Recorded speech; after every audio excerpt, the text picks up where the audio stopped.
আমরা কতবার বলেছি, আপনারা নিজেরা সাক্ষী, মিডিয়ার লোকেরা, এই যে মুখলিসুর রহমান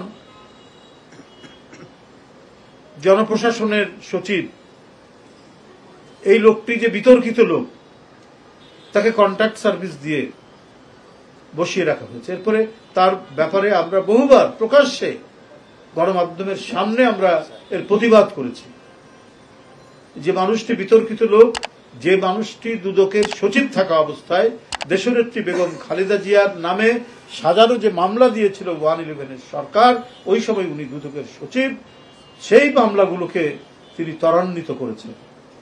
কোন ধরনের সত্যানুসন্ধান না করে তৎকালীন সরকার যারা ছিল শেখ হাসিনার আন্দোলনের ফসল, তারা যৌথভাবে শুধুমাত্র জিয়া পরিবার এবং জাতীয়তাবাদী শক্তির ইমেজকে জনমনে ক্ষুণ্ণ করার জন্য একটা পরিকল্পিতভাবে তারা এই মামলাটিকে সাজিয়ে এর বিচারিক কার্যক্রম করেছে। তারা সেই লোকটি জনপ্রশাসন